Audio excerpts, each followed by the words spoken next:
ఆయన నాయకత్వంలో పనిచేసిన నేను ఆ నాయకత్వాన్ని కాదు ఆ పార్టీనే కాదని వదులుకొని తెలంగాణ ప్రజల కోసం కాంగ్రెస్ పార్టీలో చేరి తెలంగాణ ప్రజల్ని మెప్పించి ఒప్పించి తెలంగాణ రాష్ట్రానికి ముఖ్యమంత్రి అయిన నేను తెలంగాణ 4 కోట్ల ప్రజలకు ద్రోహం చేస్తున్నా అధ్యక్ష.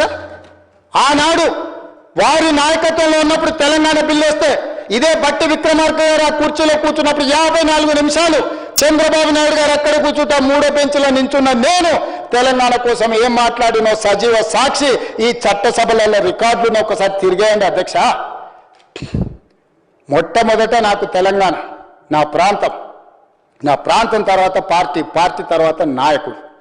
నా ప్రాంతం కోసం నేను ఎదిగిన పార్టీని ఏ నాయకత్వం కింద పనిచేసినా వదులుకొని ఈరోజు తెలంగాణలో మళ్ళీ కింది నుంచి ఇక్కడికి వచ్చిన అధ్యక్ష. ఎవడైనా అన్నం తినేవాడు, ఎవడైనా తెలంగాణ చీము రక్తం ఉన్నవాడు తెలంగాణ ప్రజలకు ద్రోహం చేసి ఈ ప్రాంత తాగునీరుని సాగునీరుని ఆంధ్రాకు తాకట్టు పెడతాడా అధ్యక్ష?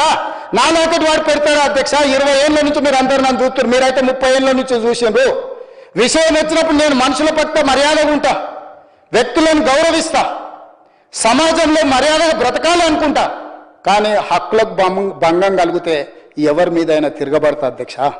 ఈరోజు తెలంగాణ నీటి హక్కుల కోసం నిలబడి కొట్లాడి వ్యూహాత్మకంగా ఎత్తుగడలతో తెలంగాణకు నీళ్లు సాధించాలి, ప్రాజెక్టులు పూర్తి చేయాలి, ఈ తెలంగాణ సస్యశ్యామలం చేయాలి. పాలమూరు బిడ్డ నల్లబల్ల అడవుల నుంచి వచ్చి ఆ ప్రాంతానికి రేపు చచ్చిన రోజు ఆ మట్టిలో కలిసే రోజు ఏమి సమాధానం చెప్పాలన్న ఆలోచనతోటి ఈరోజు పాలమూరు రంగారెడ్డి ఎత్తిపోతల ప్రాజెక్టును పూర్తి చేయడానికి నేను కంకణం కట్టుకొని బయలుదేరితే